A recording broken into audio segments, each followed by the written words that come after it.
Welcome to Chronic Combat Conversations, a live look at our best bets, picks, and predictions for UFC 261, Usman vs. Masvidal 2, with your hosts, TB Scouting MMA and the MMA guru, here for an awesome pay-per-view with the one and only Tom Feely, contributor and writer to Sherdog. Tom? Hey, yeah, thanks for having me. I've been talking to you guys and just like what you bring and been some good chopping it up. So just looking to continue that. So let's get to the fights. Come on, awesome. stack card. Yeah. Let's get right to him. So this is going to be a great pay-per-view, as Guru is alluding to. Maybe just give us a quick rundown here of what you're seeing. Really no time to waste with 3 title fights on the docket here. The welterweight champion Kamaru Usman, undefeated in the UFC, putting his title on the line once again after only putting it on the line about, 70 days ago against Gilbert Burns, this time against game-bred Jorge Masvidal.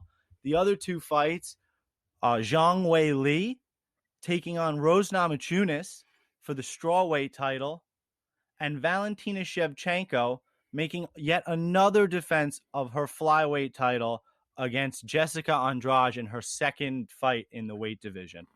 I cannot wait to get into these. Yeah, so why waste any time? We're going to start at the bottom of the card, and just as a quick note, we do have a few fighters making their debut coming over from the Shanghai Performance Institute, and it's very exciting, but at the same time, we are lacking a lot of, high-level tape on some of these fighters. That doesn't mean that we won't have a little degenerate play or maybe a little lean for you if you're looking for a play, but for these first few fights, we'll give you a quick rundown, but I would say for the most part, I think we can all agree, you don't want to go heavy on these. I was going to say I think it's fairly obvious. One of the main reasons that they put these fighters on is the notoriety and the eyes that Weili Zhang is going to bring to the card. So when you're pairing that up in terms of the main event, putting these fighters on the prelims makes perfect sense.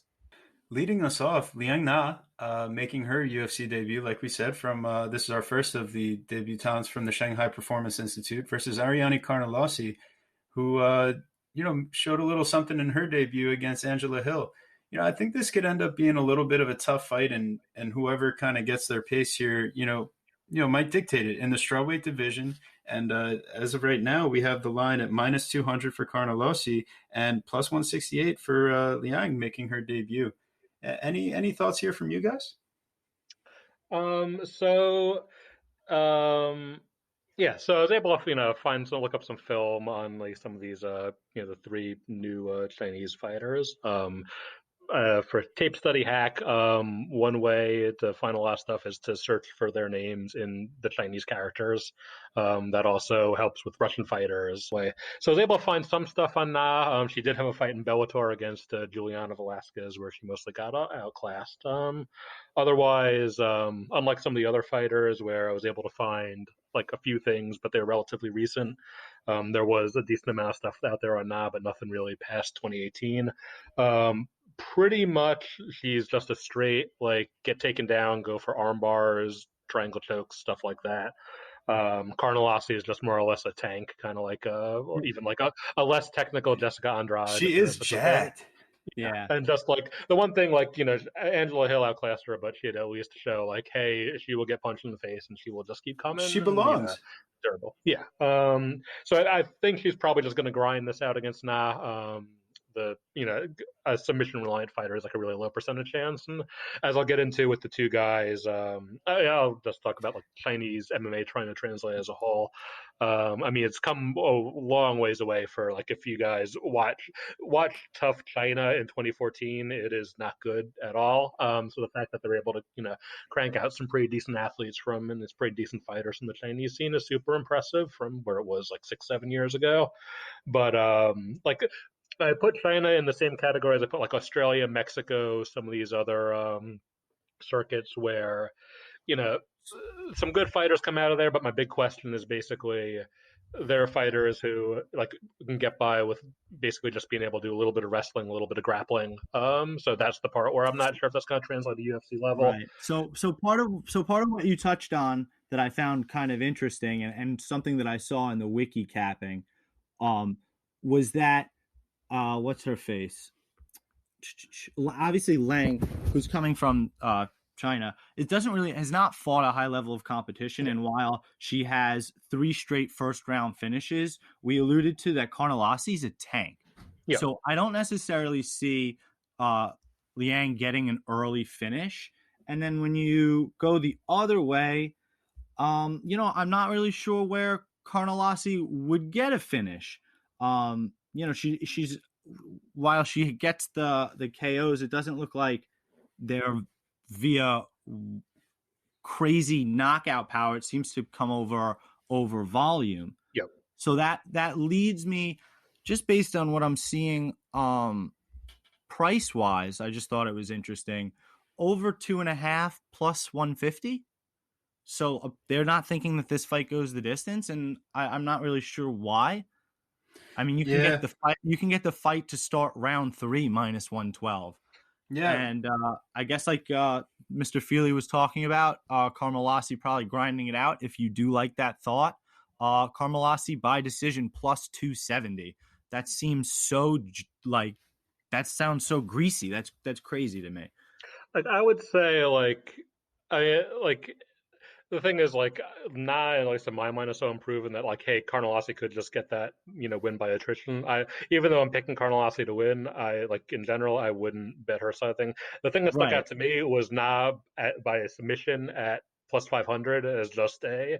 If Na is winning this fight, it is by submission, and Carnelasi is going to keep locking up with her, and it's like, do I trust Na to tap her out? No, but if she wins, like, if you have any steam on Na, it better be by submission. Like, that's the way she wins it. I love me a good submission prop. Yeah, like it's like the fight that like it didn't happen 1 or 2 weeks ago, the Erin Blanchfield Norma Dumont thing, where yes. it was like where Blanchfield like was an underdog, but like the odds for her by submission were crazy, and it was just like we talked about that here. Exactly. You guys were talking about, that's why I brought it up, because it's like, hey, if she wins this fight, it's going to be by submission, so it's like that's the pick. So I would still probably like avoid, but if you want to put a little bit on it, like there are much worse plays on this entire card than just saying, hey, maybe with the UFC, the PI training and everything like that, maybe she looks better. Again, I haven't seen her fight in like 3 years, so maybe she's actually rounded things out a bit. And like, it's not like Carnelasi's any sort of world beater, so it's like, hey, throw it down, maybe hope that.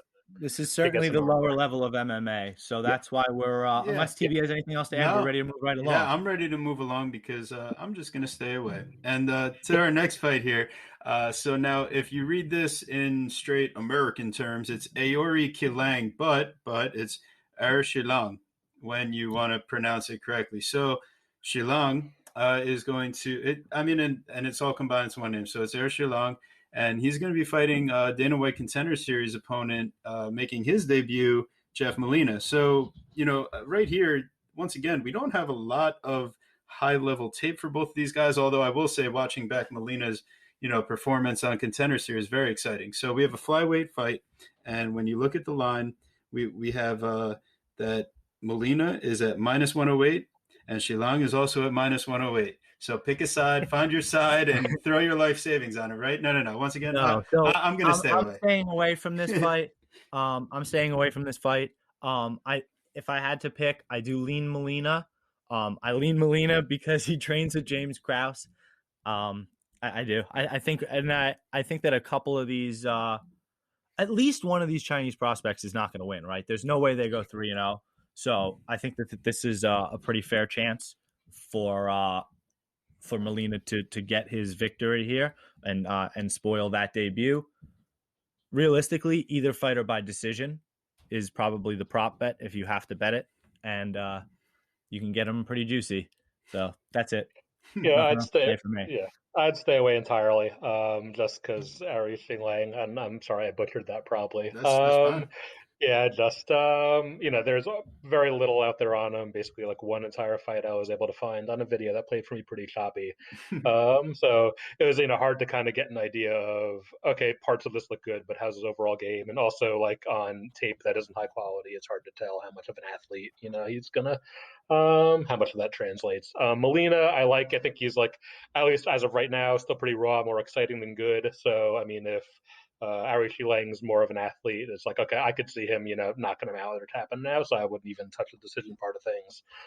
But I did pick Molina basically based off of just pace and, Yeah. basically being a little bit more proven, even though neither guy really is. So No, total avoid. that's Yeah, listen, completely fair. during this fight, I'll be enjoying a little bit of extra chronic.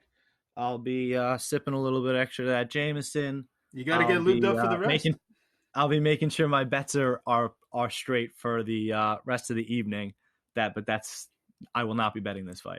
Yeah, and that's a good idea. And right on to our next one. Once again, we're talking another UFC debutant. Another fight I won't be betting. Yeah, and we have Rodrigo Cazula Vargas of infamy from his last fight against Brock Weaver, which we'll get into. And then facing Rong Zhu, making his UFC debut. And I found it a little interesting. All three of his career losses were by submission. So we look at this fight coming in the lightweight division. So this is our heaviest one so far. And the odds, we got Rong Zhu at minus 270, making his debut against Vargas at plus 220.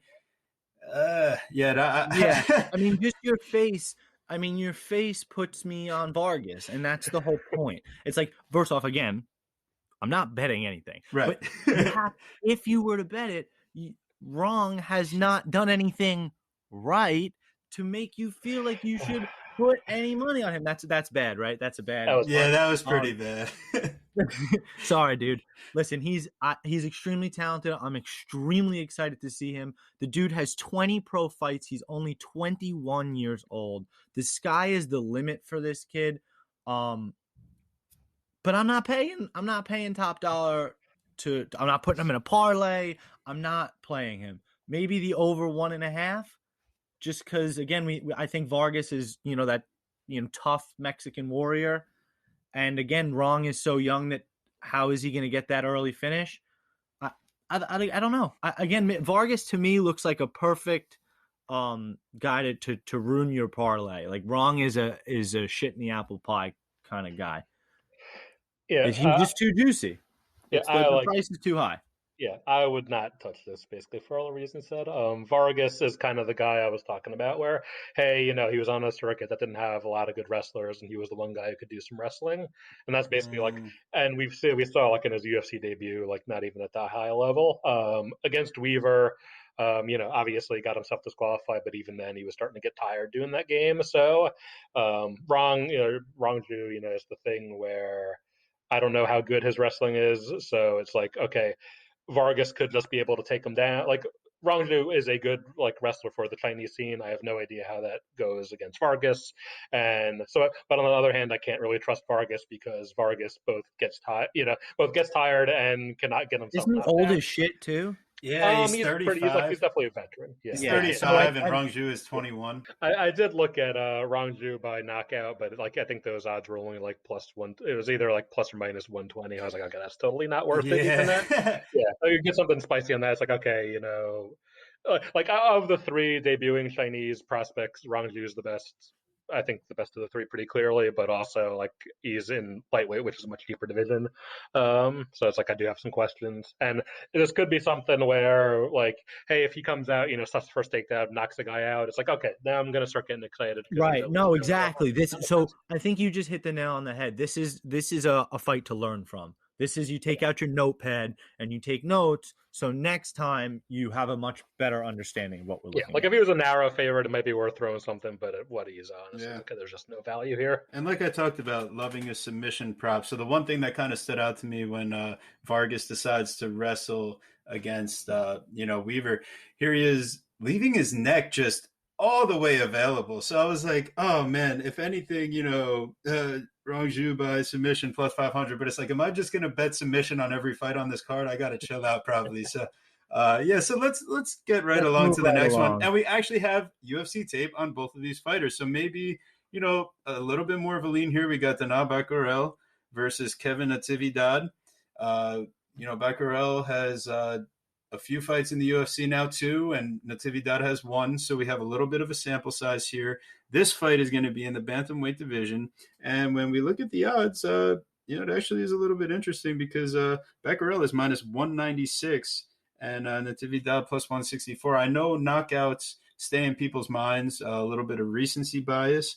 Becquerel had a really good performance, actually getting a knockout of his own over Guido Canetti back in March of 2020. So he did have a little bit of a disappointing performance. We rewatched against Alatang Haley, and he really showed that although he can bring the volume, I wasn't really sure that I loved like his looping punches or his killer instinct. And, I'm not sure that he's not going to have that big of a size advantage like he's used to in this fight. And I think that Natividad is going to be a little bit willing to mix it up here. I think in a card that is quite chalky, honestly, Natividad isn't the worst dog that you're going to find. I think he could be live here. I don't know how Natividad is going to handle that uppercut loss. And he did make a good account of himself in that fight. Don't get me wrong. He showed good takedown defense, decent striking. I mean, what he doesn't have necessarily in athleticism, he makes up for in toughness and heart. And as you've seen earlier in his career, he got knocked out and then followed that up with a 5-fight win streak that brought him to the UFC. But I am very curious to see how he's going to look here. Bakkarel seems a little tentative. He's strong, has decent takedown defense, good footwork and feints, but he seems so hittable. And Canetti was gassed out after like 2 minutes, and he just buckled over. So we know that Natividad will not be as easy of a fight for Bakkarel. And if I said that the last fight had a chance to be an apple pie shitter, this fight is the biggest apple pie shitter possibly on the card. How can you trust Bakkarel at such a high money? Like, he hasn't done anything. He's 1-1 in the UFC. It is crazy, and I don't see the advantage being as high. I think this fight is really, I don't know, more 55-45, like much more closer to a coin flip. I think I'm a bit higher on Becquerel than you guys, but like I am picking him, but it's like again not really super confident, especially at those odds. The good thing is like I kind of know this is a pretty easy fight to know what's going to look like is that they're both going to throw down. I think Becquerel is going to throw higher volume. Natividad I would say might have a little bit of like a form and power advantage, but also he's the guy who's been knocked out before. So basically, like another thing I liked on the early prelims were like a by submission before, and then also this fight ending within the distance at about even money. Because I just figure, okay, either I have that written down as well. Fight to go the distance minus 102. Either like Becquerel by just volume and okay, just wins the war of attrition, or Natividad kind of hits Becquerel with a clean shot, and I believe that would be like the first knockout of Becquerel's career. Like Becquerel getting, I believe hasn't been knocked out before, but also like, given the level of competition, it's like, okay, it wouldn't really surprise me if, he doesn't strike me as like, oh my God, like he's proven his durability necessarily. That's a good read to Yeah, make. but he also, I do remember we were watching back that Alatang Haley fight with Becquerel, and his eye got messed up. Pretty swollen. Yeah. So he did hold up well to a lot of those strikes. Not that, Alatang is really the biggest hitter, but, we did see him, get wobbled a little bit, but still show that he can make it through. But you're right. It's hard. It's tough to predict when someone's first knockout is going to come, but that kind of covers both sides. And I think if something comes, it might be within the distance. And Natividad's also got the brown belt in BJJ, so it's not like he couldn't take advantage of the blue belt for Becquerel if he gets it there. Becquerel says his favorite grappling technique is all the chokes, and his favorite striking technique is all the spinning kicks. But I don't see him doing any of that, and that's fine. But I think you actually had a pretty decent read there, Philly. I like that. I might end up making that a small play instead of going with the dog because you're right. There probably is a pathway for both guys. Yeah. All right, so let's get on to the next fight here. We have one where, once again, not too much tape on one of the sides, at least as far as UFC tape goes, and the other one, it was pretty unorthodox, the tape that we have on Connolly. So, in this fight, we're going to be in the featherweight division, and Pat Sabatini going to be facing Tristan Connolly. Sabatini making his debut, coming from Cage Fury. Very impressive grappler. And Connolly, showed in his own right that he's got some wrestling chops when he was facing Pereira, because we've seen him, have some good wrestling before. So the line here, Sabatini opened up as a slight dog. I don't know where you could have found that. Uh, yeah, I right. wish I But did. here now we're looking at minus 225 for Sabatini and plus 188 for Connolly. Man, that money line became quickly unplayable as everyone kind of realized that Sabatini's a really good prospect, but I think I found my favorite sub prop so far, because if you look at the career wins and losses, Sabatini 10 submissions, 1 knockout, 2 decisions, and Connolly, he does have a loss by knockout, by submission, and 4 decisions. So I don't think it's going to be easy to get the submission, but as far as probabilities, how a guy does his stuff, Sabatini by submission is plus 340, and that's probably what he's going to be trying to get here. So I'm willing to take not a gigantic shot here, but this is probably my first official prop play for the card. I think it's a hell of a stab. I think it's a good stab. Sabatini has, what is it, 10 submission wins on his record. So that's absolutely the way he's going to want to get it done. I think getting it at plus 340 is like criminal. It's great. I think that's a great line. The problem is as you've kind of mentioned, Tristan Connolly is quite tough. He's a good grappler himself. He had a shoulder injury and he had a knee bar loss, and a knee bar is kind of obscure. I think the more likely outcome could be Sabatini by decision plus 125.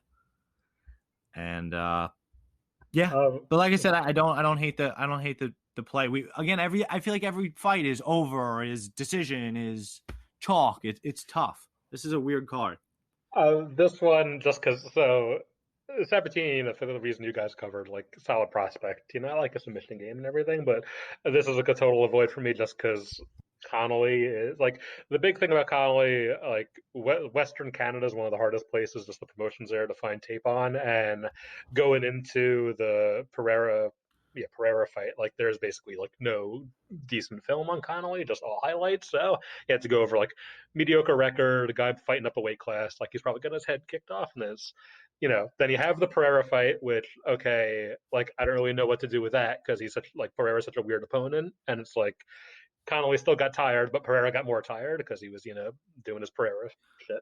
And now it's okay. That fight was Connolly's a career lightweight who fought up at welterweight in his UFC debut, and now like a year and a half later, after a car accident, is fighting at featherweight. Right. I was wanted to touch on that exactly. Yeah. So it's like okay. So I look at and two, he's a pretty like big guy. So it's like okay, if he's a straight ahead wrestler, he could just overpower Sabatini. But at the same time, it's like okay, what kind of shape is he in? And again, I go back to like even in the Pereira fight, he got really tired. So at featherweight, is he stronger and does that help his wrestling? Or is it just, okay, he's just killing himself to make that weight cut and he's going to even have the worth of a gas tank and lose? And it's like, that's my huge question on that, as far as. It was always the intangibles of Connolly that made him good. The scrappiness, the heart, those kinds of things. And even the cardio at times where he was able to outlast Pereira and win the fight.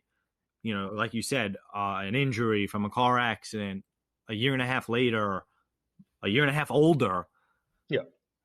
Is he actually gonna, be able to perform at his best anymore? Really, realistically, as a prospect, quote unquote, he's at the tail end, right? Yeah, if that, yeah. Because again, I have no idea. It's like, okay, all that stuff works against Pereira, but how does it work 2 weight classes out against a somewhat normal waiting fighter? for Sabatini to gas out is not going to be an option.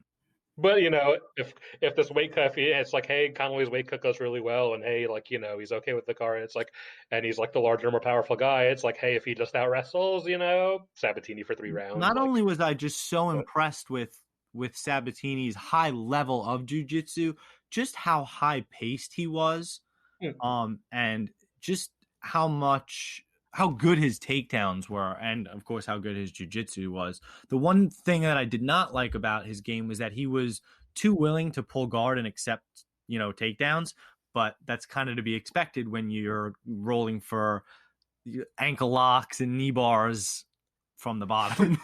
Yeah. So I think ultimately, if I had to pick a side here, not thinking about, the money line or whatever, yeah, I would probably go with Sabatini. It's his actual weight class and a lot of unknowns about Connolly. Sabatini, But yeah, as far as the play, I'm going to keep it small, go for a more of a long shot prop. I'll take the Sabatini plus 40 sub myself.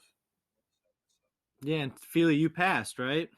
Absolutely, totally. I've got so many questions about Conway, and then with a new weight class, and also being a wrestler cutting down a weight, that can go either way. I'm just total avoid.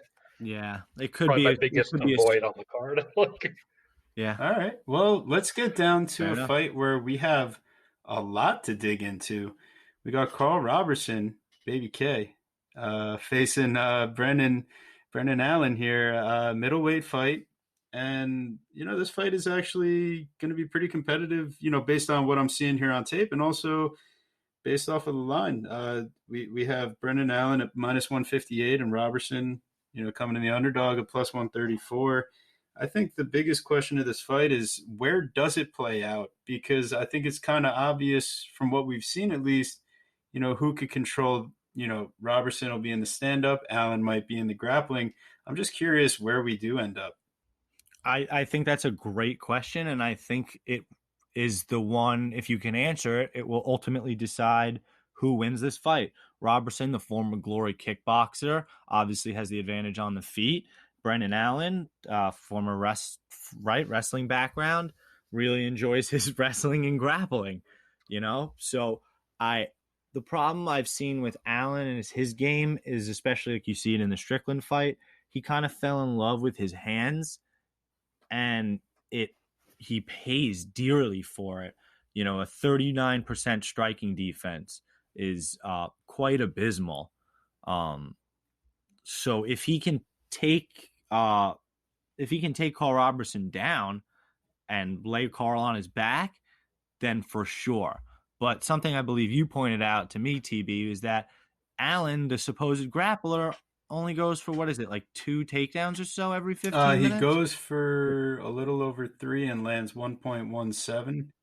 Okay, that was it. It was the landing. So he's going for more, but he's not. He's landing about half Yeah, of them, so which is fine. But it's not necessarily a lot when that's supposedly your bread and butter. I'm curious, Feely, where do you end up on this? I am huge on Allen here. So Roberson, like again, good striker, but the thing is, like, so his best performance, I would say, at least like his best performances in the UFC so far have come to Jack Marshman and Roman Kopylov, guys who either in Marshman's case couldn't challenge him physically, or against Kopylov, who was like fine with a range, kickboxing contest. And just Roberson, whenever someone wants to, like, he's a little bit of an underrated grappling game, but whenever someone wants to pressure him, it just things really go south. And I think you saw that in the Vittori fight, where Vittori comes in, Roberson decides the one who initiates the wrestling, and then just things go south. So my big question here is, like, if Brendan Allen fights anything like he did before the Strickland fight or going into the Strickland fight, then I think easy win for him. He'll come in, apply pressure either with his hands or trying to go for takedowns. I think Roberson's going to meet him with the takedowns and then just wind up losing, the fight as a result, and maybe even getting tapped out. Or actually, probably even getting tapped out with how aggressive Allen is. My main question is basically, okay, the complete shit kicking that Allen took against Strickland, just does that affect him mentally? Is that the thing where he just says, like, okay, I need to tamp down this aggression a little bit? Just because looking through his record, it's like, his losses just look like fights where it's like, okay, he just did these 50-50 scrambles and, like, he just wound up not getting the win at the end. This is like the first time where it's like, all right, someone just like beat the piss out of him and said, okay, like, you have hit the wall, this approach is not going to work at alert level and stuff like that. So if he comes out passive, I think that's going to play totally into Roberson's hands, literally. Just, Roberson's going to be able to kickbox with him. But I think like I'm pretty big on Allen just at a straight money line, around like minus 155, like you said. Because just I think if he gets this to the ground, there's enough variability where the sub odds weren't attractive enough for me. And then also like to say, okay, Allen could win via ground and pound or could just, keep winning grappling exchanges for decision. So I'm just big at those odds on Allen in general.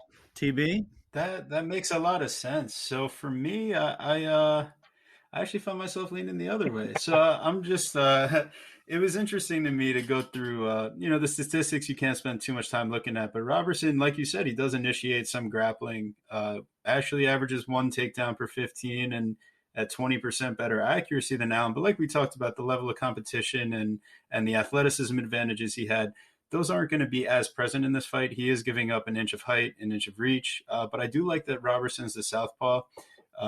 He did enjoy facing another southpaw so he could land those outside kicks. So he's those going to have outside to kicks rely are more on brutal, and he never gets a chance to throw 'em. What fight was that they were Yeah, that the commentators were Kopylov. highlighting that? Kopylov. Yes, and he looked But great, and that was one yeah, of his best performances. it gets interesting because I want to know how high level a grappler Allen is, because when I look at his fights, it's actually, him that gets taken down more so than him actually landing the takedowns. So if Robertson tells himself that he's not going to initiate the grappling unless he's going for that guillotine he loves, he could actually have a little bit of success here. But all three of his UFC losses were by round one submission. Now look at those names. Marvin Vittori's, in the hunt for the title right now. Glover Teixeira is getting a title shot Up in weight next. division. And yeah, and then I think it's Cesar Ferreira, not the best But an fighter, but underrated back wrestler. in 2018, coming over from Glory Kickboxing, Robertson really faced, his toughest grappling threat to that point. So, okay, it looks like, if you're going to be on the Allen side, you really might be looking at the round one submission. And I'm sure you could get a ton of value on it. And that is, if he commits to his wrestling, he should be able to get there. It just makes me pause a little bit because, I just think that Roberson isn't going to get overwhelmed by Allen's size like some of his opponents have in the past. And it makes me not want to necessarily play a side heavy here because I think both these guys coming off of, a couple losses, especially, finishes, we could see a little bit of a weird fight, especially in the big octagon again. This is a fight for me that is 1,000% weigh-in dependent. Carl Roberson had trouble making weight against Vettori, not once, but twice. I'm not sure if it was training camp. I'm not sure if it was COVID related. I don't know what happened. I'm pretty sure it was one of those two, if not a mixture. He misses weight the first time, fight gets canceled. They have that whole scrap backstage where it makes Roberson look like a bitch. They then fight again maybe a week or two later, and I remember texting TB, I'm like, you're not going to believe it. He missed weight again. So, and then he comes out and gets completely mollywopped. He just gets smacked around by Vettori. And we've seen how good Vittori's grappling is and how, crazy his ground and pound is. Like, okay, he gets a pass. And then again, like you just said, Glover Teixeira, title contender, up a weight division. Problem with Roberson is that he's a natural 205er, right? I mean, you look back at his kickboxing career and stuff like that. He really is better suited at a higher weight class. So maybe that's why we haven't seen the best of him. So I'm going to be looking at the weigh-in. So I'm very happy to be the intermediary between you two on opposite sides. Okay, moving right along here. Dwight Grant coming in versus someone coming off of a nice fat USADA suspension, Stefan Sekulic. And it was a little bit tough to go back and get into the tape, especially, from a fight that was a little while ago and, trying to figure out how it's going to play out. But so this fight, we're looking at the welterweight division now. And Dwight Grant coming in as a big favorite here. Too big of a favorite. maybe a prohibitive favorite. Minus 225 as well, just like Sabatini, and plus 188 on the comeback for Sekulic, just like Connolly. So, and we're looking at, kind of a matchup like we just talked about, a little bit of a someone that's looking to get a little bit more of the grappling in versus someone that is a little bit more comfortable at range. Fight to go the distance plus 150. That's it. Mic drop. Boom. Yeah. So like I have a little bit of a different like basically that angle. Grant, just you saw with the Zach like had some moments burst offense where he looked super awesome, but I mean you saw in his USF debut against Zach Otto, Low they're just volume. yeah, exactly. Yeah, there's just moments where for a second I was just like, oh yeah, I didn't turn my mic up, but I was like, no, okay, just there are moments where he just doesn't do a ton. The Daniel Rodriguez fight, at least they threw down, but I don't know how much of that was Rodriguez forcing them to push the pace Hey, Chris versus. Ione said he wasn't dead, so he wasn't dead. That's it. But yeah, I just mean in terms of just like, hey, actually like, hey, Grant actually, did stuff like through heat Yes. for 4 minutes. So it's like, hey, if that Dwight Grant shows up, then he just smokes He was Sekowicz. gassed though. He was so exhausted at the But after he completely didn't get the finish in those first 2 minutes. His arms were tired. His mouth was wide open, and any punch that hit him in the face was going to put him down. yeah, but also this is Stefan Sekowicz, who is like about as just a dude as anyone is on the UFC roster. Yes. But like, no, I mean, yeah, he's like, it's good that like you have no noticeable weaknesses, but it's like you're just a dude. So actually, like, I did put a note like Sekowicz by decision at plus 420 because I like, have that written as well. yeah.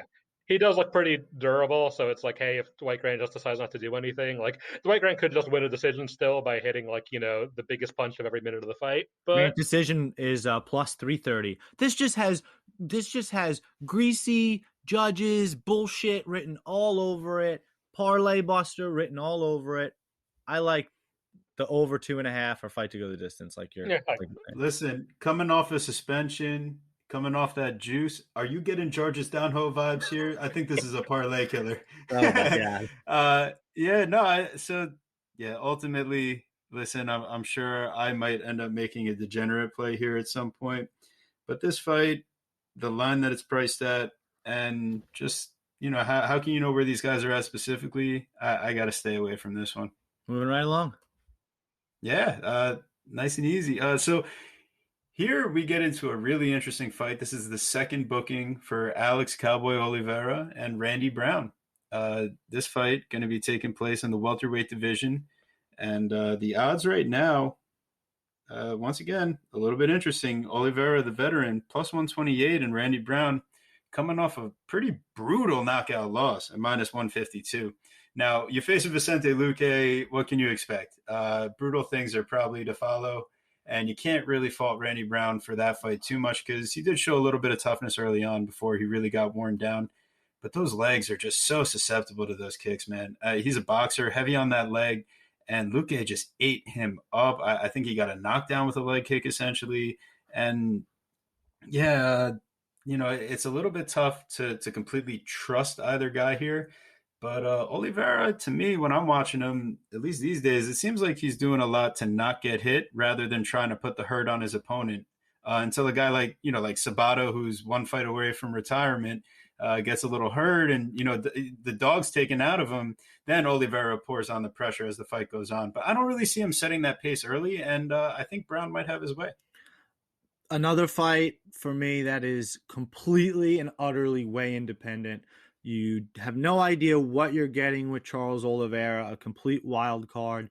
Somebody that, if you told me I'm getting a completely motivated and on weight Charles Oliveira, I'm going to take him at this dog price money line, because while I do think that Brown is the better distance striker and certainly has the length advantage, I think Cowboy's power and overall like ferocity and physicality kind of will drive Brown backwards and not really using his better distance striking, which will make him, more tentative, which is something that we've seen.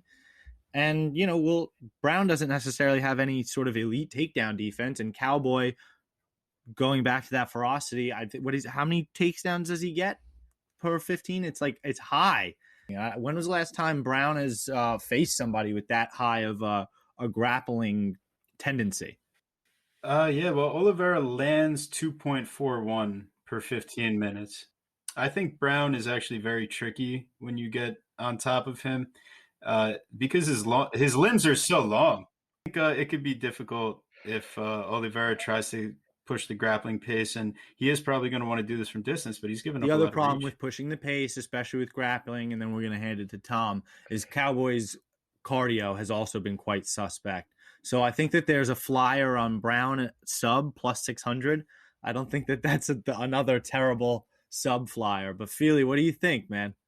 I don't trust either of these guys. Oliveira is an all-timer as far as like from like showing a lot of skill, but from fight to fight, I have no idea. Like I have no feel for what he's going to bring fight to fight.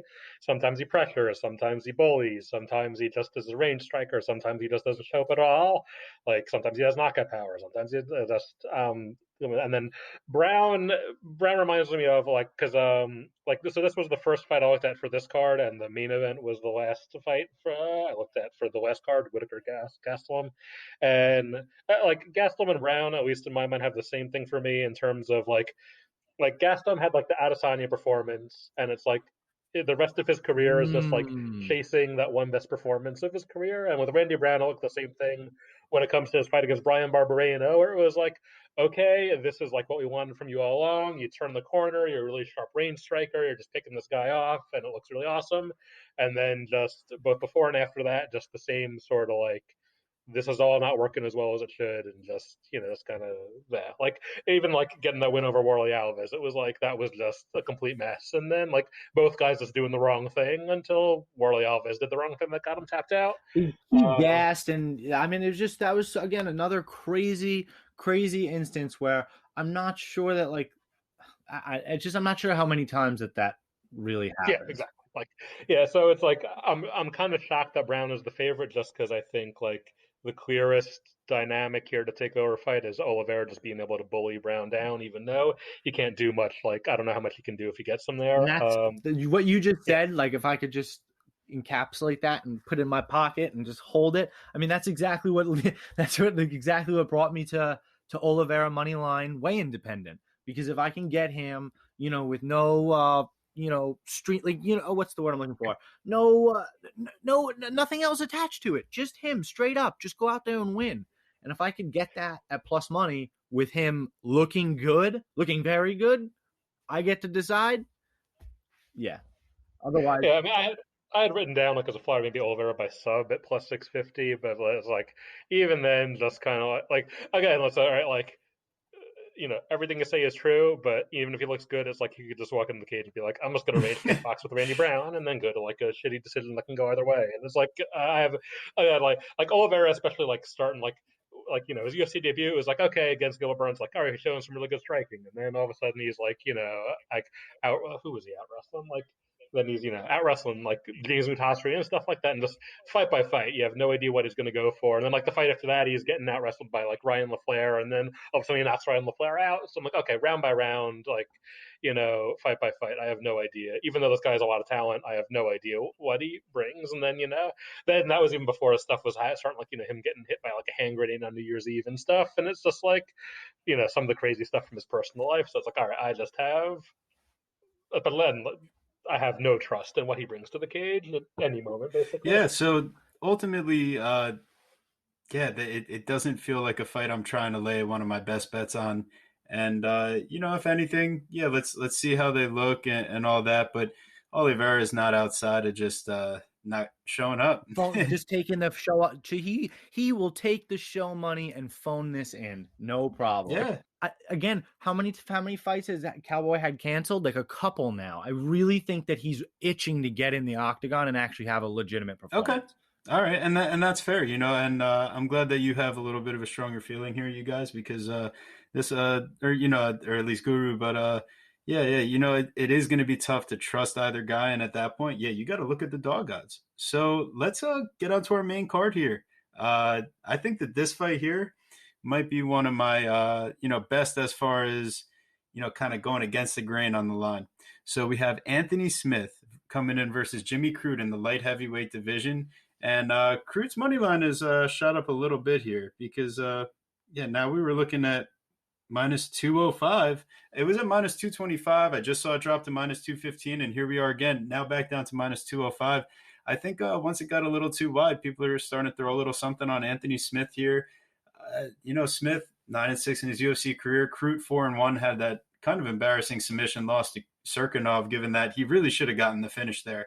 And yeah, so I think he had his disappointment. I don't think we're going to see a shit the bed performance from Jimmy Crute. I really think he's just a high level I don't athlete. think I'm not even sure that that's fair to say. I'm not even sure if Jimmy Crute, if he were to go out and not win, or let's say he goes out and gets knocked out in round 2 or something, which I'm not saying will happen. I'm not sure that it's a shit the bed performance.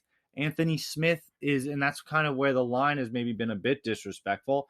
Anthony Smith has been a perennial top 10 guy. He's been in there with the best of the best. And yeah, his stats are pretty awful. And yeah, he's not afraid to lose a fight, but the dude's a warrior. And like I said, he's fought the best of the best. So the biggest knock on Crute, I think that's fairly obvious, is the lack of competition. Yeah, that's completely fair. I got to give you props on that. But to me, I think my ultimate point is like from the UFC perspective, like they want Crew to win this fight and they want him to put on a good performance because he's the type of guy that they're trying to promote at this point. So to me, yeah, Jimmy Crew goes out there, doesn't win in the UFC's eyes. Yeah, he shit the bed for them because they want to build a name off of Anthony Lionheart Smith here. That's what the UFC wants to do. Yeah, I'm not sure that I see a finish here. A couple guys with a lot of finishes on their record, but we're not seeing them really get plastered early by striking. I think we've seen Crute get caught susceptible in the grappling here. And Smith also, you can wear on him and really work him down, but he generally gets outside of the first few rounds and someone that's been in a few main events recently. So to me, you say, wow, okay, if you really think you're heavy on Jimmy Crute here, that's great. And if you want to play the decision, plus 290, that's down from plus 330 earlier in the week. So some people are starting to get the idea. And will the fight go the distance? Now at plus 134, that was at plus 188. People, get on this line. I think if you like, realistically though, I think if you like Crute, I think you have to like him early because, in my opinion, the only fight we've seen him go late, the Paul Craig fight, he was exhausted in that fight. Very questionable in terms of what kind of pace he'd be able to put on in the third round against, again, Anthony Smith, made lots of main events, former title challenger, and somebody that has throughout his career has kind of shown that he's a slow starter and will get that late finish or will turn it on in the later rounds. So he won't have as much time to maybe do that. But again, if Crute goes out there, maybe hurts Anthony, blah, blah, blah, and he gasses out in the first 3 minutes or 4 minutes, like, it could be a real problem. It could be a long night for Crute and a learning experience because, yes, I think Crute deserved to step up. I think he took 2 steps up with this fight. What do you think, Mr. Feely?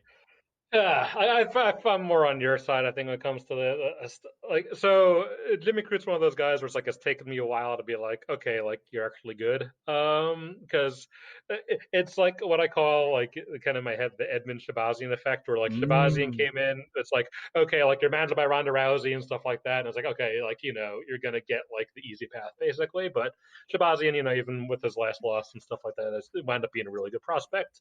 And like Crute, like if you remember, like on the Contender Series, it was like he was sponsored by like Air Asia, like had a big sponsorship thing. They put him against a guy who had lost to like 2018. They put him against the guy in the Contender Series coming off a loss to like 2018 Matt Hamill. So it's like okay, like they just gave him a layup. He's like just like the most. I forget who said. I'm stealing someone else's joke. Like the most British looking Australian man ever. Just he's coming out here like it doesn't look that great. He's beating a guy who like isn't really that good, and it's like okay, kind of all right. We're just gonna give him the easy path, and then I picked him against both Sam Alvey and Paul Craig just because I'm like, okay, these are kind of like 2 veteran trap fights and stuff like that. And he showed me it's like, okay, you just, you didn't dive right into getting knocked out by Sam Alvey. You didn't dive right into getting tapped out by Paul Craig. That's like, your first level of, all right, maybe I need to take you seriously. And then he had the Serkinov loss, but then his last 2 fights, he was pretty smart as far as just like, okay, he's decent everywhere. He has those tools. He's just going to be super aggressive with using all of them. So I'm like, okay, Jimmy Crute's pretty good. How good? We don't really know yet. I think on the other side, Anthony, I think that I was about to say no. I think exactly what you're saying. I think the Johnny Walker fight was maybe the more proper step up in competition. Yes, I agreed on that definitely. Yeah, agree, especially with the whole like trap aspect of it, because Smith is someone where it's like his success, at least in my mind, it's like, he can do a lot of stuff, and obviously he's done really well to get here where he is, but And he got a nice it's cushy like, job as a commentator, which I yeah, think he's, by the way, it's so interesting yeah, to see his hand tattoo while up on the desk, which, by the way, I don't even care. I think he's fantastic, which probably he has no like public speaking background. I don't know what his background is, but he is so good in front of the mic. yeah, because one of the regional, actually the Jeff Molina fights that I listened to, I was like, oh, who is this? Pretty good. And I was like trying to place the voice, and then it was Anthony Smith. So yeah, definitely. I mean, I wouldn't be shocked if, and I hear like also Kiesa's doing really well from like LFA and stuff like that. So it's like even more, they have more good commentators they know what to do with, because I like all the guys, they have already, Rogan aside, but that's all I think. So Smith is a guy, at least like a lot of his wins are defined more by like his opponent's weaknesses rather than anything he does. Because I like, the Rashad Evans, Shogun Hua wins, and like Devin Clark in his last fight. It's like, okay, he just like sparked out these guys who were either older or, like in Devin Clark's case, just like not particularly that good, to begin with. And yeah, I mean, especially like Clark's like, a chinny defensive, like, Smith, Clark's all right, but defensive, open, chinny, just the guy that was tailor-made to lose early to Smith. And then there's also the guys who got tired, like Uzdemir, Gustafsson, and everything. And it's, Right. I think Krut's above the level where Smith's not going to spark him out, but then it goes down to what you said, where it's like, all right, I figure Smith doesn't, spark him out early. Krut now is like, okay, I'm just going to go after my wrestling super early, which guys like Rocket showed that, hey, you can do that on Smith early, or, Glover late. And the question is like, does Jimmy Recruit get tired by the end of round 3 and become one of those guys that gets knocked out, or does he just like grind out the decision and finish the job? And like, I think it's going to be Crut's win, but Yeah. where everything is odds wise, it's like, all right, So I'm not well gonna. said. Yeah, So Yeah, well brilliant. said, Mr. Feely. So well said. yeah, Which is why my bet is going to be a parlay, and we'll talk about the next leg in the next fight. Parlay over 1.5 minus 180. Chalky, I know. Chalky, I know. But I'm done. I'm done like trying to play fortune teller. I want to take our best thoughts and find a spot. I think this fight goes over 1.5. I don't think Smith goes out there and gets starched or gets choked out super quickly. And I would say the same thing for Crute. I don't think he gets starched super quickly. I don't think he gets choked out super quickly. I don't think that's how this fight goes. I think they'll both have a level of respect for each other, and I think it's going to take some time to get cooking. Yeah, that's completely fair. I really like that line of thought. My official play will end up being a fight goes the distance. We'll see where the line settles up by the time I actually play it. So make sure you follow us over. What's it It was at now? plus 133, but there are some boosts out there that I might be using. Maybe go on DraftKings, see if their line's a little different. They got that 26%, 3 of them. Three of So them. if there's a play you really like, make sure you use that. Make sure you follow us. I'm at TB Scouting MMA, at @the_MMA Guru. OMG, it's Feely. Make sure if you want to see our final thoughts where we end up that you're following us all, because we do like posting some stuff as the fights come up too, just in case. So yeah, especially to see the final lines and stuff. But yeah, so it sounds like we kind of expect Crew to get the job done, but not enough to trust him, especially at over minus 200. So let's get to the next fight. This one should be really interesting once again, as far as the rematch, 11 years in the making. Yeah. Well, how is this one going to play out? And yeah, you look at the tape, you could probably get a good clue of what each guy's trying to do. Uriah Hall versus Chris Weidman in the middleweight division. This fight opened up dead even. Don't blame him for that. But the public, well, just the betting public in general, not trying to call anybody anything here, but we got Weidman now at minus 124 and Uriah Hall at plus 106. So it seems like people have found a side. Money's starting to come in more on Weidman, and it definitely makes sense because if you look at the different ways that someone could win a fight, I would say 2 out of the 3 ways are clearly in Weidman's favor as far as working towards a decision with volume as far as grappling goes, or maybe even being able to lock in a surprise submission here. But you can't discount Uriah Hall, the power he brings, and the narrative is Weidman's chin. So be wary, because if you're going to play Hall by knockout, it's going to be low volume, and you're going to be sitting there waiting, getting really angry when he doesn't pull the trigger. He lost the first 2 rounds to Anderson Silva, and I'll leave it at that. So to me, it's going to be really tough for me to pick a side here, but I think it's just so crazy to keep on hearing, oh, the narrative of Weidman's chin, Weidman this, Weidman that. I think he could get hurt in this fight, but I just feel like I've heard way too many people say it to feel comfortable that Weidman's getting knocked out. So like if Hall could somehow sting him a little bit and maybe win a couple rounds, you don't feel comfortable. I don't know. Does this fight maybe go the distance? That's I'll just quickly jump in. I'll say, yeah, I think that's probably where it goes. The problem with Uriah Hall, as you just said so eloquently, his output. His output is extremely low. A guy coming off tough, the Ultimate Fighter. He had the world in the palm of his hands. Everybody thought he's going to be the next Anderson Silva. I mean, we've heard this story a million times, and then he never really panned out to be. Whether it's the mental stuff and all those things that make it extremely difficult for Uriah Hall to really come to fruition as the fighter that he was supposed to be. He moves to Fortis MMA, maybe find somebody that can help him in Saif Saud. Looked good against Anderson Silva when, that being said, at times it almost looked like he was still the old, dejected, not really focused. And then, Saud would, snap him back into place, and then he would start the round a little bit more focused. There were times in that Silva fight where Silva looked like he was maybe could win, especially as he won the first 2 rounds. As that third round is closing, Silva kind of maybe gets tired or lazy, and he gets just completely rocked, and the fight was over from there. I think, generally speaking, and this is something that I've now learned over the last year or so of betting publicly, you have to, the narrative to fade is the chin narrative. It's shout out to Numbers MMA. It is the most overrated because it's the one the public overreacts to the most. So I absolutely hate Chris Weidman. He is one of my least favorite fighters. Listen, Chris, you end up being a fan of the show. Shout out, man. We can get a beer and talk about it. But you're one of my least favorite fighters, man. I love Jacques Garet. They're just one of my least favorite people of all time. That being said, I still find myself possibly placing a bet on Chris Weidman here. I think the narrative of Chris's chin is weaker than the actual truth behind Hall's lack of striking. Mr. Feely, we've kept you waiting. I mean, you've touched on a lot of the stuff. Like, I literally have my first note is Weidman's chin question mark where it is. First of all, I need to say, as a Long Islander, even though I don't always agree with Chris Weidman, I have to support him. Always my boy. Oh no! And He's such a yeah, douche. I'm not good. Don't get me started on Long Island.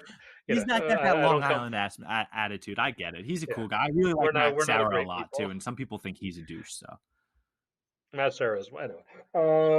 Matt Sarah is wonderful. So I love Matt Sarah. There's a lot to, because it's like, how much do you trust either guy? The chin thing. So the funny thing, first of all, is too, it's like, if Chris Weidman's chin is actually pretty decent, like, I actually do think he's kind of an interesting matchup for Adesanya, just because with the size and the wrestling. Even though I think Adesanya would still probably fuck him up. I'm like, okay, I can actually kind of see, like, you have to go down the list. Anyway, but yeah, so like Weidman's chin, as a general rule, just with fights like this, it's like, if there's a guy who wins until he loses and the guy who loses until he wins, I'm going to pick the guy who loses till he wins, just because those line up. So I'm picking Hall here, and like, if Hall wins, it'll almost have to be by knockout. Like with Weidman's chin, so I mean, he had the string of losses, but the thing was, he would get rocked, and he would, like, things would go downhill, but it would take things to go downhill for a while to put him out, and then he moved to 205, and then it was absolutely smoked by Reyes. That was like the first like one punch of the fight, knockout, and it's like, okay. So actually going into the Akhmedov fight, I actually picked Akhmedov by first round knockout. Just thinking like, okay, I am out. Like, there's a point with some fighters where I am just out on you, fade, fade, fade. No. And even though as Akhmedov kind of learned to pace himself, the finishes dried up. But in the past, he had finished people very quickly. So I was like, okay, maybe he could do that. And instead, it was just like a mess of a wrestling match. And Weidman won 2 rounds out of 3. And, let's all move on with their lives. So the question is, if I had to rank like, okay, the hardest hitters that Weidman's faced since basically he lost the title, Reyes is probably number one, but Hall's number two on that list probably. So is Weidman durable enough? I don't know. Does it take a level? Does Hall hit harder than Yoel? I guess based on Oh, never mind. Okay, technical all right, never mind. You will. knockouts Never mind. and Yeah, knockdowns, yeah. You're maybe. right. You're right. You will. Wasn't thinking. Yeah. Okay. So yeah. All right. But same kind of thought where it's like, okay, kind of, even though I think UL does a lot more intentionally than Uriah Hall does, where it's like, okay, when that knockout shot comes in the second or third round, is Weidman's chin still at the point where like, is it going to take the one shot to knock him out? And I don't know. And then, so that's on the Weidman side of my questions. And then the Hall side, as everyone brings up, it's okay, when does he actually decide to throw? Like, because it's always been something where it's like you kind of have to press the action and piss him off to get him to actually do something. I did think against Antonio Carlos Jr. he looked a lot better under Fortis. That he was like, okay, he was fighting the takedowns better than he had. He was actually like trying to like press the action during the times that the fight was standing and won the decision because of it. And then from that reason, it's like how much was like Carlos, as soon as the shoe face, as soon as the fight started, he got to the takedown, started setting the pace and stuff like that. So how much of that was Uriah Hall matching the pace? Because I think, okay, there's a thing where if Weidman starts pressing that pace, is Hall gonna throw? And then, from there it was like, because I was actually pretty high on Hall going into the Silva fight, thinking like, hey, I know I've said this a million times before, but maybe Hall actually finally turned the corner. And then, Silva fight happens, same old Hall. But then, circling back, how much do you carry that going forward? Is it Hall has actually mentally turned a corner and it's just, he fought his idol Anderson Silva and went back to the Uriah Hall for one fight and now he's going to like kick Chris Liman's head off? Or how much of it was he had one pretty good performance against Antonio Carlos Jr. and now I'm he's just not back even to the same sure old that Uriah was Hall? that. Like again, maybe that was his first fight with Fortis, and it's a split decision. And I'm not sure that like he didn't look great. But like, if like, yeah, but it's like, For the troubles, the Antonio 20 Carlos Jr. is no longer with the promotion. Now fighting in Antonio Carlos PFL Jr. next week. I think Shoe Face is pretty good, but I'm also like, does 2016 Uriah Hall win that fight? Probably not. That's fair. Like, So I'm it's talking good to talk relatively. about And progression. again, how much? Definitely. He has certainly progressed, and going to Fortis absolutely was best for his career. If Weidman gets starched in round one, it's retirement time. It's over. And he's been working a little bit too much with Wonder Boy. I think in the last fight against Akhmedov, like he was keeping those hands a little too low for my liking. Which I had said in the last fight. I do have a parlay. The parlay was over 1.5 Smith and Crute, and over 1.5 Hall and Weidman. Ooh, okay, that's a big play. Because I'm thinking like Weidman probably like wins the first round on wrestling and then question mark, question mark. I don't think that if Hall gets the knockout, I don't think that it's coming super early, and I think Weidman's most likely path to victory is decision. So I'm taking the over 1.5 on both of them, parlayed at plus 128. Yeah, I'm just wondering if though it's like if. Yeah, I mean, from your like, not about your parlay, but just in general about the fight. Like, okay, even if Hall, like, even if Weidman's chin is still, like Reyes is the only guy who can crack it with one shot. Yeah, listen, there's not that much to discuss. I mean, it's Hall by knockout because Weidman's chin is fucked, or it's Weidman by decision because Hall doesn't throw anything. Next fight. Pretty simple. Hey, so let's get down to some championships. We got 3 consecutive title fights here. We got, to start us off, in the flyweight division, Valentina Bullet Shevchenko versus Jessica Batisteca Andrade. And I think I found myself... Okay, I got to admit some bias here. Jessica Andrade might be one of my favorite women's UFC fighters just because, like, as far as someone who brings, like, the excitement to a fight, isn't she everything that you would want to see in the women's division as far as like finishes, pressure, power, and yeah, she's got the black belt on the wrestling to back it up. And anyways, my biases aside, I got to put that out there because you guys are going to laugh at me. The line right now is minus 390 Shevchenko, plus 310 Andrade. It should be closer. I think so. I think that's fair. I think it can be closer. I think that Jennifer Maia exposed a very specific path of weakness.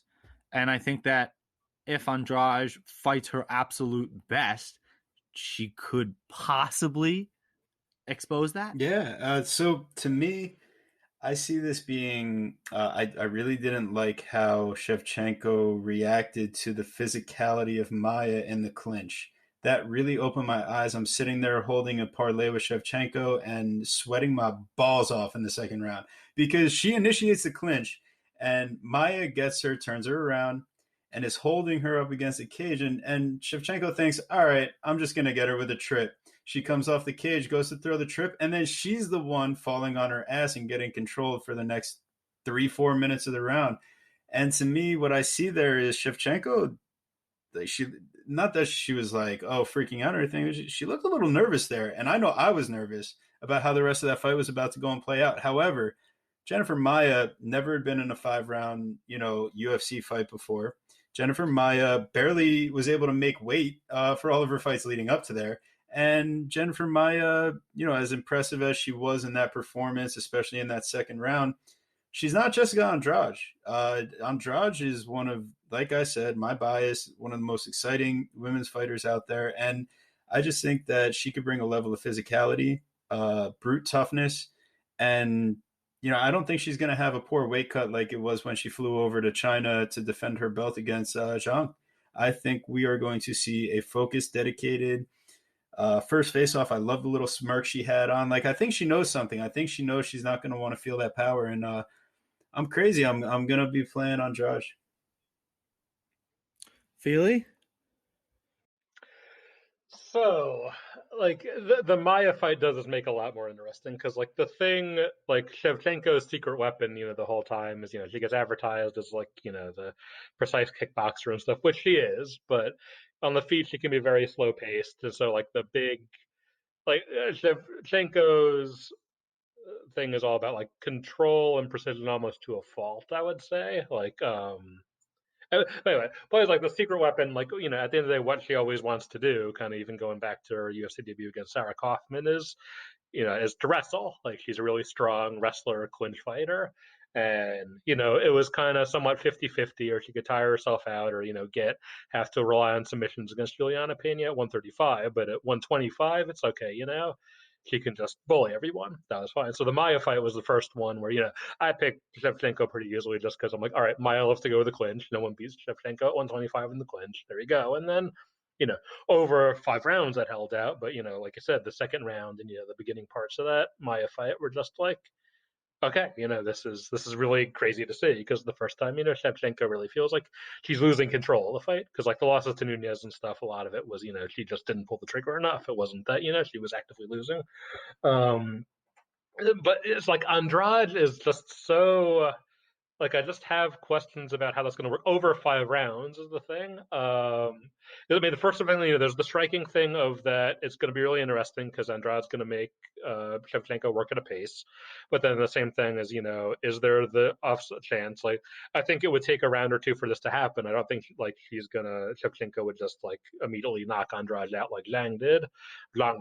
But I think, okay, if Andrade is kind of like forced to chase a little bit and just just has no defense. Yeah, exactly. Like basically, if Shevchenko can avoid her, shut her off Which rather than because not only is Shevchenko one of the most technical strikers in the UFC, and I say that fairly confidently, that's not even her best skill. Her best skill is her defense.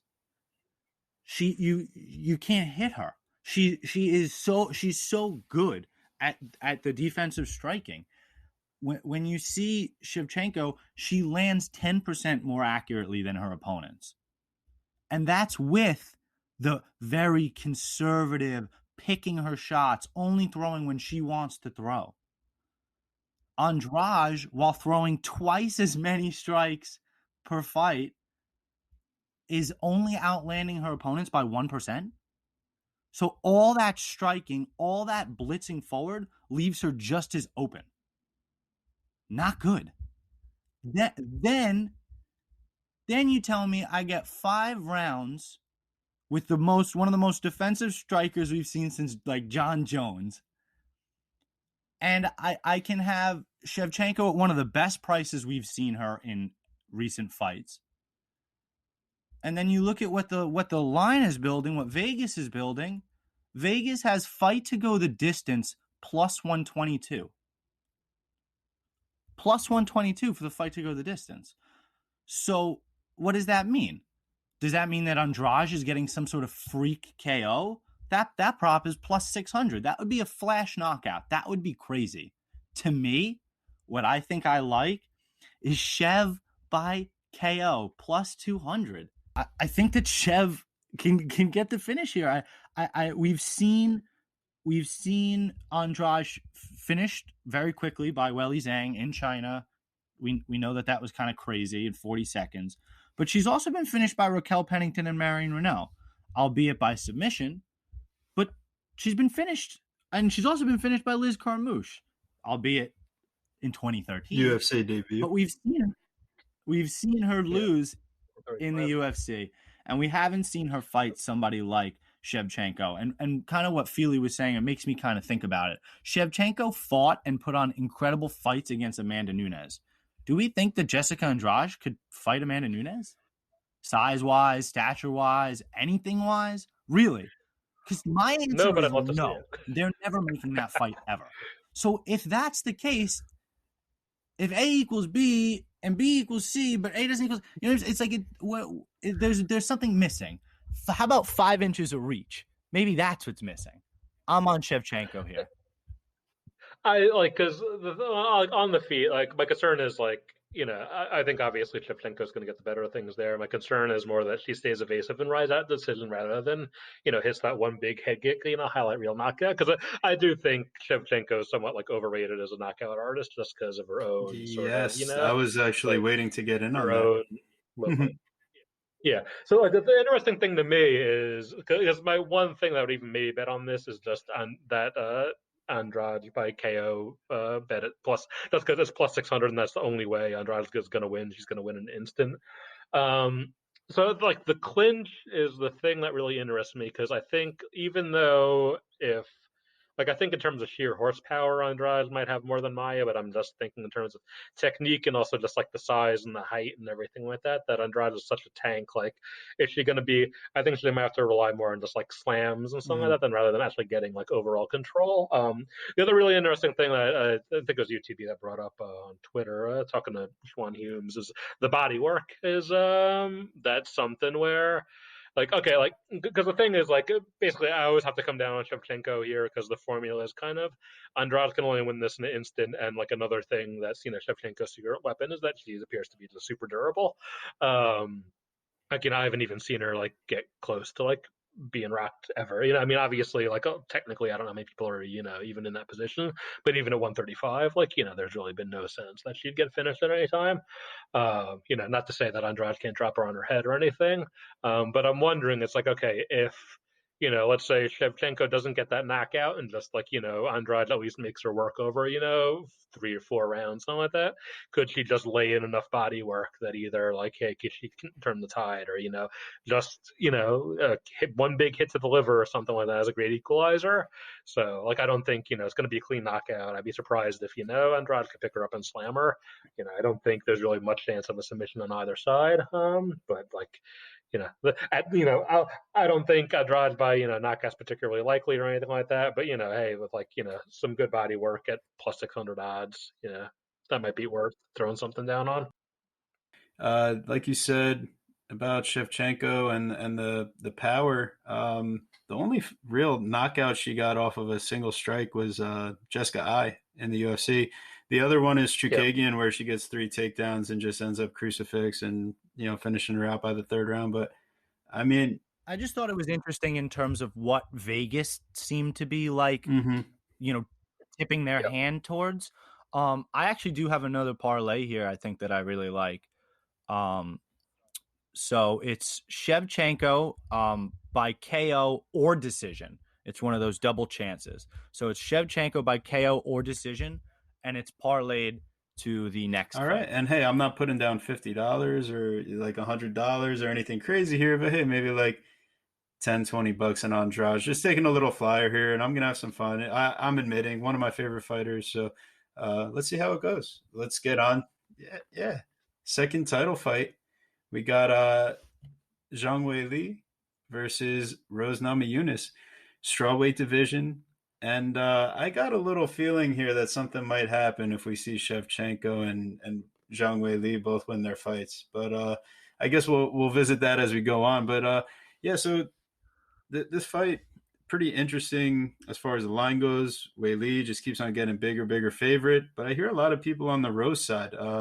Weili minus 210, Rose plus 176. It opened up much tighter than that. We were about minus 170 at one point, I think. But so for me, the things that really stand out about this fight are that I'm not sure either can really rely on their comfort zone. So it comes down to physical abilities and the willingness to dig in. So take from that as you will, as where you think I might be leaning on this fight. But let me toss it over, see where you guys are at first. I'll just say simply and quite quickly, my parlay, Shevchenko KO or decision, is parlayed to Zhang money line plus 108. I think that might be one of my favorite plays of the day. I don't really see how Rose gets it done. I mean, she had the best performances of her life against Joanna Jędrzejczyk. And even still, we've seen Joanna look better, and we've seen Weili Zhang look even better than that.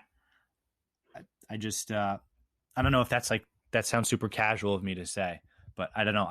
I don't see where Rose gets it done. So I think so the interesting thing here is so even as strawweight champion, basically we have one fight of Zhang's to go on as at an elite level, just because they kind of she's obviously an elite strawweight from the moment she was in the UFC, but they fast tracked her to the title pretty quick, pretty quickly for the Chinese market, and so as far as her high level relevant fights, Tecia Tars is always hard to kind of parse out because Tecia Tars is 5 foot, 5 foot nothing. Andrade, that fight lasted less than a minute, and then it was she proved a lot of things that she can go 5 rounds, in a war and everything against Joanna. So that was a lot of positives. But I don't think she's fought anyone as dangerous as Rose Namajunas can be, especially starting out. The Andrade fights basically tell the story of Rose's career. Starting out super sharp, the first round of that, for the first few minutes of that first fight against Andrade, she was incredible. Just rifling, Same thing just with the speed, second range. fight. She's lights out for the first 7 or 8 minutes, and then because even going back to, I always think of her fight against Karolina Kowalkiewicz in 2016, I believe it was, 15 or. Yeah, so because the whole thing is the thing with Rose is that she has the length and everything that's a really good range fighter. But when she gets in trouble, she looks to clinch up because she came up as mostly a submission grappler. She gets into trouble and she looks for the clinch. And Kowalkiewicz is a really strong clinch fighter, so Rose would be doing pretty well. Kowalkiewicz would freak her out a little bit, and she would just get in for the clinch, and Kowalkiewicz would just overpower her. And she was able to get away with that a little bit against Joanna. And you can even see in the second fight. Between them, Rose would still have to kind of go the clinch and then catch herself sometimes, trying to pressure a little bit. And then you saw that too with the Andrade fights, where she looked at really sharp and then just started to slow down. Really, it was Andrade pushing those exchanges. So basically, I read is within the first 2 rounds, I think Rose, and Zhang, we saw for better or for worse in the Joanna fight. Zhang is super hittable. I think in those first round or two.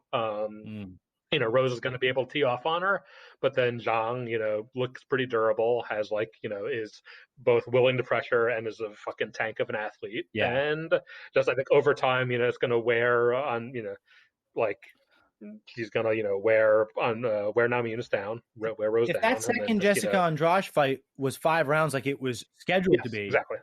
I have a very hard time believing she was going to win that fight. Or if she does, she could coast, coast to a split decision win, I could say. But other than that, she was lucky to get the split decision win as it was. Yeah. That's what you're getting, because I don't have a confident read as far as I'm not basically the only bet I have like even thinking of would be Rose. I was surprised to see Rose via submission at plus 700, just because I think if she can clip Zhang a lot early, I think a club and sub is If that just happens, like the world will be on fire. But hey, at plus 700, I can see. I mean, that's crazy. I love it. I mean, I'm just thinking of like the whole Twitter space just completely melting down. erupting. Because I don't think she goes so one if she gets off to a hot start, I don't think she'll one shot KO Zhang, and then like Rose is showing like if someone's in trouble, she will just hop Right. on that neck and go for it, and it's like I could see that versus like the other things in the odds. I would take Zhang by decision, but it's like I do like the Zhang money line unless it's Uh, parlayed to me like the Young Zhang has a money line couple straight up. arm I think bars on her, a couple submissions on there, guillotines. It's not like she's a complete scrub on the No. ground, it looks like. oh yeah, I'm just thinking like it's like that all goes out the window if you're like if your equilibrium's out the window Ultimately like see this, playing out like Felix saying, early we might see Rose control the distance with the movement and everything, but Jung is not afraid to mix it up as far as where she's landing her strikes. So as far to the legs, to the Yeah. body, she's a little bit of a headhunter at times, and she could run into trouble on some counters when she starts throwing those barrages. And you know, so it makes me a little nervous as far as being like, oh, picking a specific thing, but Guru, you pointed out to me earlier, I'm stealing your play because it doesn't sound like you really wanted it that bad at this point. Plus 110, Zhang Wei Li, rounds 4, 5, or decision. That's where I'm feeling because I think as this fight turns around, that's yeah. where the momentum builds. You get plus money. That might be the biggest play for me. I do like that. I do like that a Yeah, lot because that's if she that's wins, it'll definitely be one of late. my favorites. And I think honestly, I think you could, if you really like Zhang, I think you could end up parlaying that to Usman money line since you already got it at plus Yeah. money. I think that's a little crazy, but like I just don't see, as we're gonna get into it, I don't see how Masvidal wins. So if you take Usman at minus 400 or whatever it is, and you want to parlay it to Zhang, or that was the other thing I had. I have a and still parlay plus 129, all the three to So I guess retain. that's a perfect transition because it sounds like we're all in pretty good agreement on the co-main event. Let's get to the main event. And you know what? Actually, I'm not as excited for this one as the previous two fights. So let me pull it back a little bit. But yeah, okay. So we got the welterweight division, second time, Kamaru Usman, Jorge Masvidal. The line absolutely ridiculous, but yeah, that's what happens when you get a 50-45 in the first fight. Minus 400, plus 300. I don't really see anything that tells me otherwise. I think it was a 50-43, Yeah, by the and way. listen, whatever it was, to me, you heard Usman when he first is calling out Masvidal saying that he needs to finish the job this time and he wants to get a finish. I'm like, oh, we're getting Usman, but finish, we're getting it, and then Oh all of a my sudden I'm god. like, all right. Now we're at the press conference today, and Usman's like, yeah, the finish is not what it's about. It's about taking the spirit out of him, or making him give up or whatever. And like, damn, man, why would this play out any different than the last time? Masvidal's got a little more gas in the tank. Maybe he takes a round. Maybe he's more willing to extend his exchanges. But when has Masvidal ever given us 5 good rounds, let alone 3? Yeah, debatable. So yeah, I mean it's pretty straightforward. I'll just say it straight up. I'm gonna parlay out Usman. I was starting to get a little nervous. I was like, oh, what if Masvidal wins? Like, I can't play like that. We're talking about Usman here. He's not getting flash KO'd. He's not Darren Till cutting way too much weight going down, and he's not going to get flying kneed. I don't see Masvidal with any real knockouts recently on his resume. He's not scooping the neck, and he's not winning a decision. So just parlay Usman. Probably going to put him with Jong and do the boost. People want to talk about how Usman was rocked against Burns in the last fight. Go rewatch that. I don't know. Listen, I'm sure he got clipped a little bit, and I'm not sure he was expecting that. It hit him right square on the chin, but I don't know. It looks like he slipped a little bit. Like I've said to my buddy TB, a lot of the times it's not the shots that rock you that proves something. It's your ability to recover and come back that actually shows Mm-hmm. something. And his ability to, rocked or not, recover, go championship mode, and finish the fuck out of Gilbert Burns. Nobody disrespects Burns like that. Who actually fights Burns like that? I mean, he brutalized him. Yeah. So I mean, it's pretty straightforward, right? Yeah, this might be one of our shortest of the Yeah. card to But break down. Feely, please take Really, us away anything. here. Like part of me was just like, we saw the first fight, and like the thing about the first fight is like in the in the major outlines of things, it basically looked like you would expect it to look, where Usman's going to be controlling this. Masvidal, even though he has gotten better about in his bursts of offense going for that finish, he's still a guy who's willing to just kind of cede control of the fight and just rely on a few big moments. I think those big moments are going to be a little bit sharper just with a full camp than they were in the first fight, but it's still a pretty low percentage chance.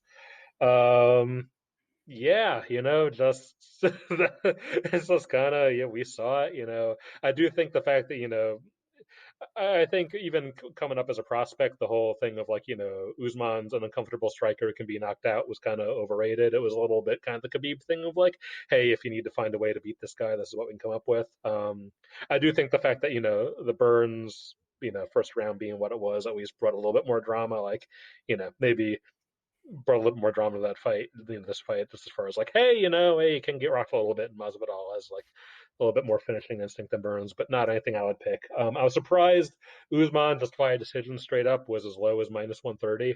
I mean, this is just like We got because a plus I, money last time, right? But still, I mean, come on, did it, minus 130 right now. like I I don't mean, trust it. Masvidal's I excellent on don't the trust ground, it. so it's like And again, and I don't trust it because I don't know. I just there's something in my gut that says that it might not play out the exact same. What was it? The other but fight, and this is totally different. What was it? The other fight? It was the Bellator fight recently. Pitbull. Pitbull, Emmanuel Sanchez, and everybody, including me, thought it was going to play out very similarly, and then boom, choked him out round one. Yeah. This one's playing out so and close again, to and the that's last fight. Bellator, and that's Pitbull, and Sanchez is not Masvidal. You know what I mean? And it's like comparing apples to really weird, shitty oranges. But it's still it gives me some weird feeling. So if the whole play on Usman is chalky anyway, so you might as well, if my thought process, if you like decision, you might as well go like the Welly Zhang thought, round 4-5 or decision -175. Yeah, but I was still shocked it was that low because I'm just like, okay, might as well like survive 3 rounds with Damian Maya. He's like a super good grappler, and it's like I don't think Usman's going to come around and knock him out. And it's like I think if Usman fucks around and strikes with him, that's like I think Usman's the the GSP thing of like just take the smartest path to victory, which is going to be wrestling, and just decision you him know off, be super boring. yeah, control, don't fuck around. So I had Fans are going to boo. I had a Whatever, stupid chalk parlay that I had found. I don't even think I like this one, but it was I'm parlayed all over the place. It was just I mean, it's okay. Listen, listen, if you like the bets, you like the bets. I mean, I had the over 1.5 Crute Smith parlayed to this fight to start round 3 plus 101. So, like again, if you like the over 1.5 in that Crute fight, that should be locked already. And this fight to start round 3 over 2 rounds, that should be fucking cake. So at plus 101, it was just a thought. But again, you could play that fight to start round 3 with Welly. You could play that fight to start round 3 with Shevchenko. I mean, there's just a bunch of different. Honestly, the rest of the card is completely batshit otherwise. Yeah. But so yeah, I guess that brings us to a clear chance to just kind of wrap it up here. Feels like we were a long one this time, but a good one. Very happy to have a special esteemed guest on today, Mr. Feely. So happy you could join us. This worked out beautifully. Just like a quick rundown. Yeah, Mr. Feely, why don't you plug your Twitter handle or any other social media? Yeah. So yeah, Twitter, OMG, it's Feely. Just kind of retweet all sorts of crazy stuff and talk a lot of MMA. As I'm studying tape. Link all my articles at suredog.com. Go read the archive, learn something. Yeah, that's about all I got going on. So just plug in and sometimes I'll break some. I'll go through the UFC website and break some releases or break some fights and TV listings and stuff. So just thanks for having me. Well, thanks so much for being part of the Chronic Conversation family. And we'd be happy to, I'm sure I'll speak for myself. I'm Tyler. I'm sure we'd be happy to have him back at some point or another. I think he did a fantastic job for somebody that admittedly said that they're not really a big bettor or open to, much betting. So I think you did a fantastic job of kind of. I'm open to it. I'm not open to it because I'm not good at it. So that's why that's my disclaimer. Just disregard everything else. Right. But that's all right. We had a nice breakdown. I mean, as far as like plays, real quick for you guys, Sabatini sub for me is a prop I'm playing. Smith Crew to go the distance. That's another prop I'm playing. A couple long shots as far as those go, but we'll see how they play out. We're gonna end up parlaying Usman and Zhang, and I'm gonna play Andrade on a long shot here. And maybe as another underdog, we'll look at Natividad, but keep it really light and definitely not go heavy there. Yeah, listen, I've got my few parlays out there. You got the Usman round 4-5 decision. You got Weili Zhang round 4-5 decision. You got Weili Zhang money line parlayed with Shevchenko KO or decision. You got the over 1.5 Weidman parlayed with the over 1.5 Crute Smith. That's probably all of them. And I'm way independent waiting on Oliveira, way in waiting on Robertson, Sabatini maybe. Okay. That's plenty of freaking bets. That's plenty of sides. Yeah, that's it. And I forgot to say my biggest bet of the day was Zhang 4-5 decision plus 110. Going to throw the hammer on that one with a boost on DraftKings. So if you got it, go get it. And why don't you go ahead and take us away? Thank you guys and gals so much for tuning in. Please make sure you subscribe to our YouTube channel at Chronic Combat Conversations. Throw our videos a like and share them with your friends. That's the way that we get around. Like and share, please. Check us out on Apple and Google Podcasts. Subscribe and give us a 5-star rating. That way, whenever we release a podcast, it goes straight to you. We are now officially up on Spotify. So if you're a Spotify user as opposed to, Apple or Google, go check us out on Spotify at Chronic Combat Conversations. You can follow us on Twitter at Chronic Combat. You can follow us on Instagram at Chronic Combat Conversations.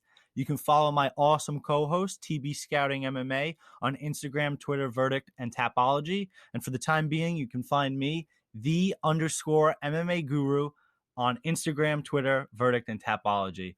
Thank you all so much, and we'll check you for the start of May with Prohashka and Reyes. As long as nothing gets canceled, because man, am I excited for that one.